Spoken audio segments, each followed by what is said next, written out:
السلام علیکم دوستوں، آج بنا رہی ہوں بھنڈی کی سبزی۔ اس کی ریسیپی آپ لوگوں کو دکھاتی ہوں اور اس کے ساتھ ساتھ میں آپ کو ایک حدیث بھی بتاتی ہوں کہ غیبت اور چغلی میں کیا فرق ہے۔ دونوں ہی غیبت ہو یا چغلی، دونوں میں ہی اللہ نے بہت بڑا گناہ بتایا ہے، اس کا عذاب رکھا ہے۔ ہو سکے جتنا ہو سکے آپ لوگ چغلی سے، غیبت سے بچیں اور اپنی زبان پر قابو رکھیں۔ اس کی حدیث میں آپ کو بتاتی ہوں کہ ایک گناہ ہے غیبت اور ایک گناہ ہے چغلی۔ یہ دونوں گناہ حرام ہیں، دونوں سے بچنا ضروری ہے، لیکن ان دونوں میں تھوڑا سا فرق ہے۔ غیبت اسے کہتے ہیں کہ کسی کی پیٹھ پیچھے کی اس طرح برائی کرنا کہ اگر اس کو معلوم ہو جائے تو وہ اس سے ناپسند کرے۔ مثلاً کسی شخص میں کوئی عیب ہے اور اب ہم دوسروں کو جا کر بتا رہے ہیں فلاں شخص میں یہ عیب ہے، اس کا نام غیبت ہے۔ لیکن اگر ہم کسی شخص کی برائی اس کے پیٹھ پیچھے اس نیت سے کریں تاکہ دونوں میں لڑائی ہو، بدگمانی ہو، نا اتفاقی پیدا ہو، اس کو چغلی کہتی ہیں، اور چغلی کا گناہ غیبت سے بڑھ کر ہے۔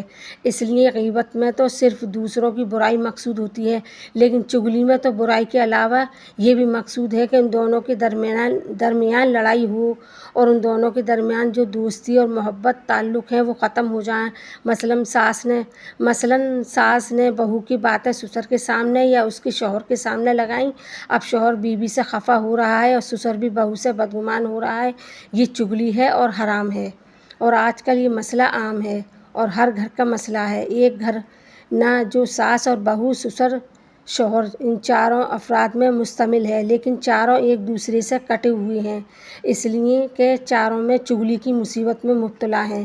ہر ایک دوسرے کی چغلی بدگمانی میں لگا ہوا ہے، اس کی وجہ سے گھر کا نظام درہم برہم ہو گیا، گھر کا سکون غارت ہو گیا، آخرت میں بھی اس پر بڑا عذاب وبال ہے۔ اور ایک چغل خور کا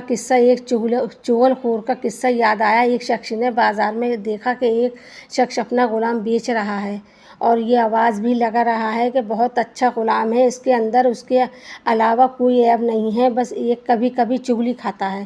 کسی شخص نے یہ آواز سنی، اس نے سوچا کہ اس میں تو کوئی عیب نہیں ہے اور چغلی کھانا تو عام بات ہے، اس میں کیا خرابی ہے، اس غلام کو خرید لینا چاہیے۔ چنانچہ اس نے سودا کر کے وہ غلام خرید لیا اور اپنے گھر لے آیا۔ کچھ عرص تک غلام ٹھیک ٹھاک کام کرتا رہا، اس کے بعد اس نے اپنا رنگ دکھانا شروع کیا۔ چغل خوری کے اندر وہ ماہر تھا، اس لیے اس نے چغل خوری کے اندر ایک کرتب دکھلایا اور سب سے پہلے وہ اپنے مالکین کے پاس گیا۔ اس سے جا کر کہا کہ آپ کے شوہر جو میرے آقا ہیں وہ کسی اور عورت سے تعلق رکھتے ہیں اور اس کے پاس آتے جاتے ہیں، اور عن قریب وہ تجھے چھوڑ کر اس سے شادی کر لیں گے، اور میں تیری خیر خواہی کے لیے تجھے بتا رہا ہوں، کسی اور کو مت بتانا۔ یہ بات سن کر وہ بیوی بہت گھبرائی اور پریشان ہوئی، پھر خود غلام ہی نے اس کی پریشانی کا علاج بتایا۔ اب آگے کی ویڈیو میں آپ کو اگلی ویڈیو میں بتاؤں گی آگے کا قصہ۔ چلیے یہیں تک بتاتی ہوں، بس چلیے ملتے ہیں، اللہ حافظ۔